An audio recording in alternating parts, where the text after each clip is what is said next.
Uh, I had 2 lectures in a row marked to be done with IDA Pro, and that, of course that's wrong, so I updated it today. What we're going to do is Chapter 6, Recognizing C Code Constructs in Assembly. So let's take a look at this. It's pretty short and simple. So the point is, I mentioned before, you can have a function call. So if I have code here that just prints something, it prints hello. And so that's going to be a function call, and see it's got a couple parameters. It's got a format string, integer, and a string that are all to be passed to this printf function. So you can compile it, and then you can examine the code in IDA Pro. And when IDA launches, it will show you just the launching point, which doesn't really have any code the developer wrote. It's some internal part of Windows where it starts. And this is one thing that always frustrated me about IDA. The actual code you wrote is nowhere here. It's hard to find. What I always do to find it is I use strings. There might be a more professional way, but I just search for strings and then find strings it's going to print, and then double-click one of them, and that will get me into the compiled code that I wrote. It'll get you into the data storage of hello, and then you click the href here to get to the code. So that's what I always do. There might be a smarter way, but this is how I do it, to get to the actual code that was written. And then you'll get to the actual code that prints this, and this is what a function call looks like. So to print something with 3 parameters, you have to first prepare the stack frame, that's what this does. Then you have to push a pointer to the string on the, and then push the number on there, on the stack, and then push a pointer to the other string on here. You push these in reverse order onto the stack, and then you call the subroutine. And this explains why we're talking about in the exploit development course, format string vulnerabilities.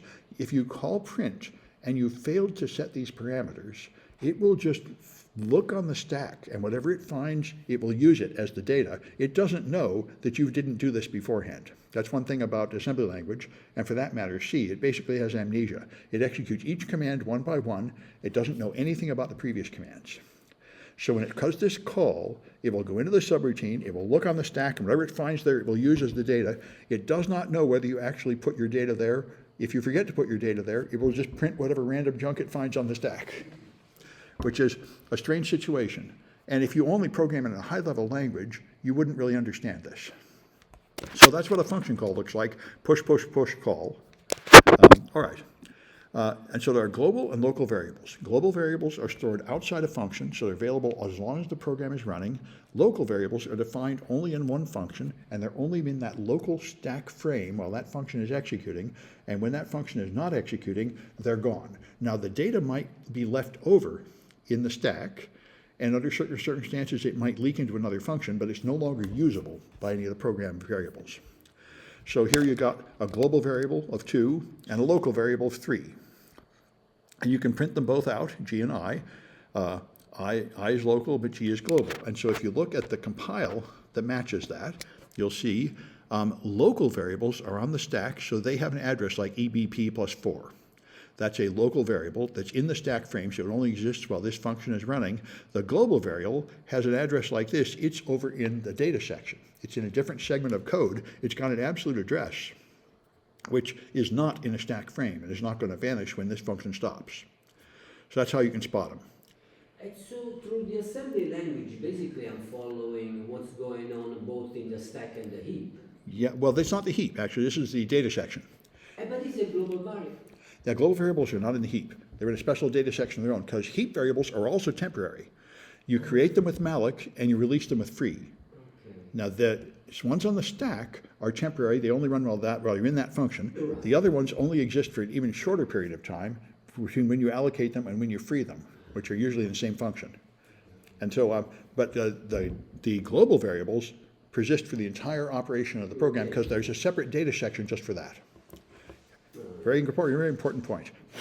But then the overall point, okay, I made a mistake for that, but the overall point is through assembly language, I monitor what's going on in different, I monitor not only what's going on in the stack, but also in other parts. Yeah, you can access any of them from assembly language. They just have different purposes. That's good? All right. So, ransomware gang uses webcam software. That's right. That's what it was. They infected a webcam with malware and used that malware to encrypt the files from the webcam. And this is pretty scary. I think everybody's vulnerable to this. I don't think there's anything you can buy that will protect your webcam from this, or your server from this. I think we really need to have stronger endpoint devices. I've been preaching this for about a year on Pulse Security Weekly. We really need stronger endpoint devices. Your endpoint device should be as protected as an iPhone. It should have only trusted software, nothing else on it. Everything should have to be signed by the manufacturer, like an iPhone. You can't easily put malware on an iPhone. You can only put in stuff from the store, and it all has to be signed by Apple. And I don't know why routers and switches and webcams aren't the same. I think they should be.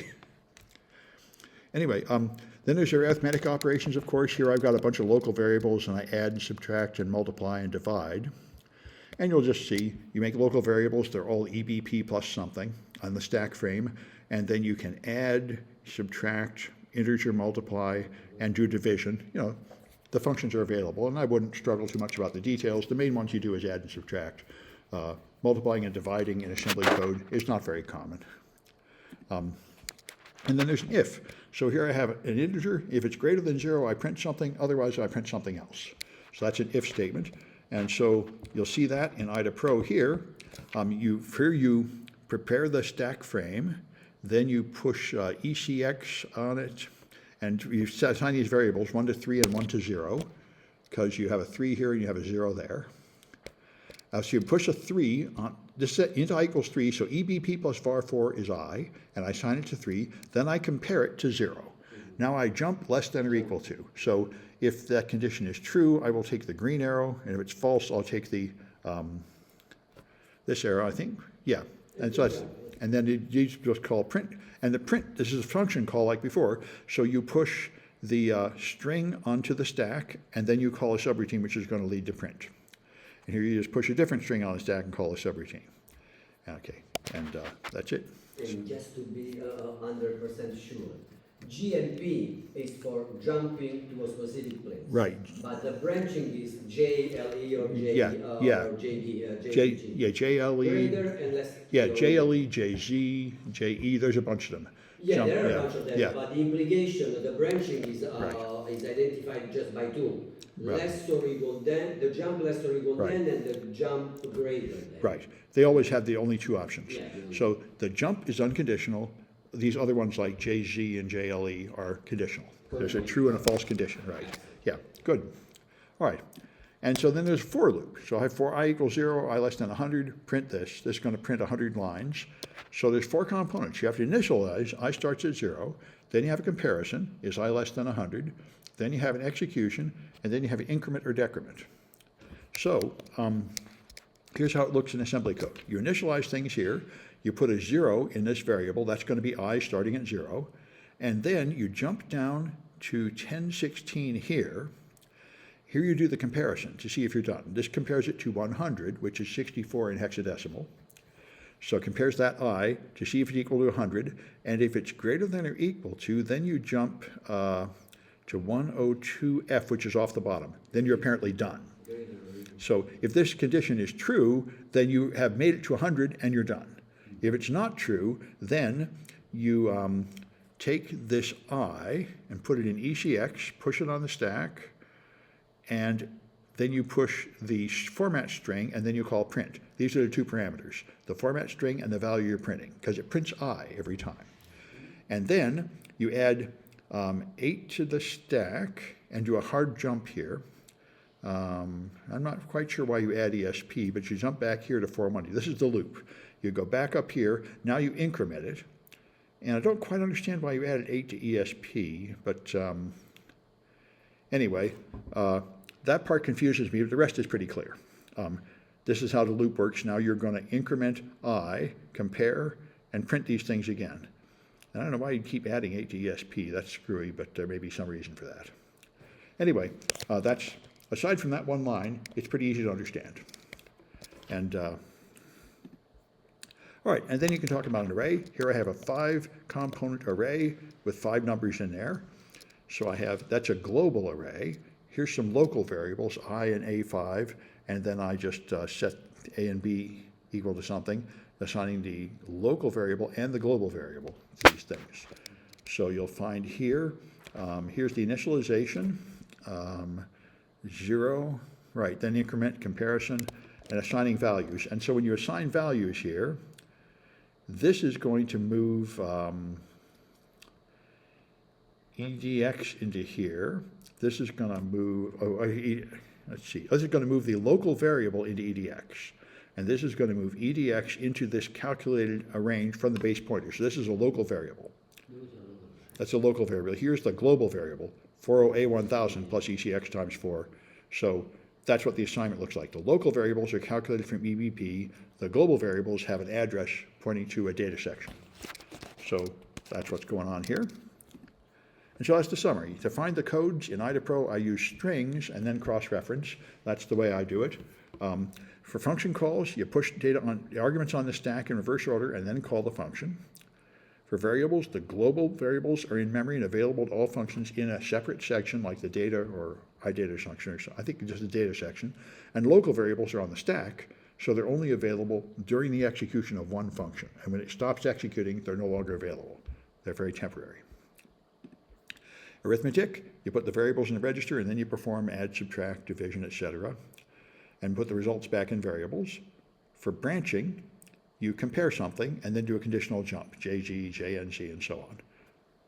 So that's the summary of it. Let's try a Kahoot. This is chapter 6. Okay.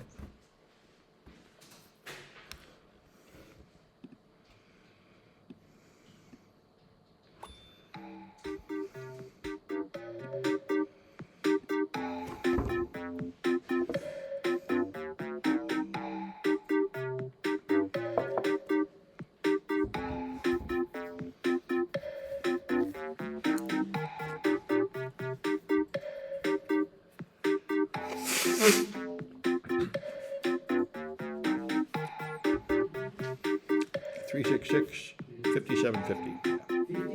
5750.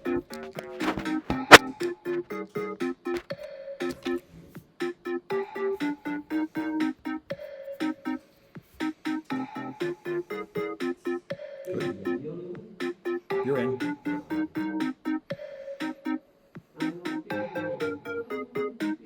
Hacker Kitty, a reliable contender.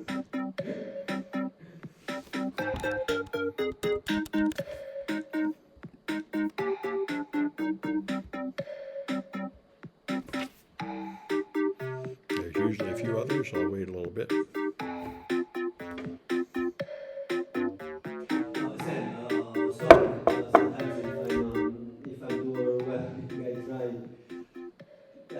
Sorry if sometimes I'm overwhelming in asking. Oh no, that's fine. I try to some questions are regurgitation to check that I understood things correctly. Some other things are Sure. curiosity that I learned from discussion. Well, that's good. That's what should happen.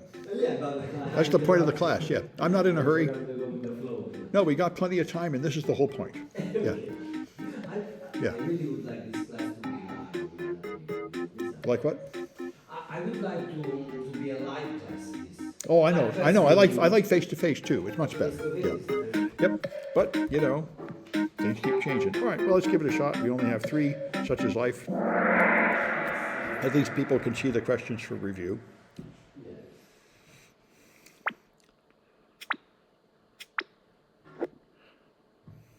All right, so which kind of variable is stored on the stack?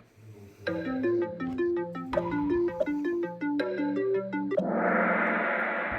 right, local variables. That's what they call them. They only exist while one function is running. They're not global. They're only available to one function. What C construct shows up as 3 boxes connected by arrows? Like that.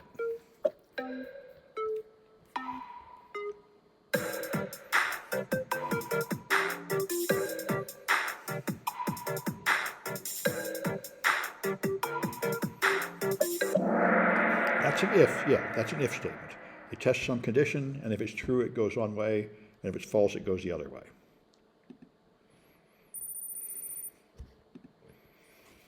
All right, what C construct appears as several pushes followed by a call?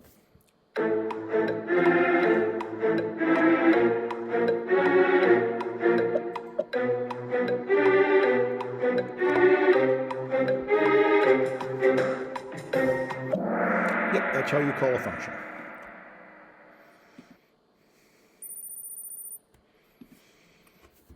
All right, and what construct looks like that? I didn't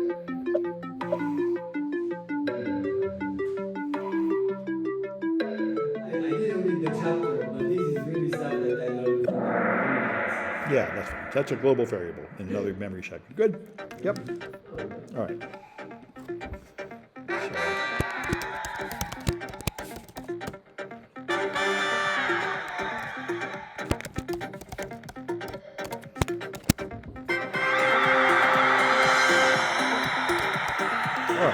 So stop this and let's get to the demos.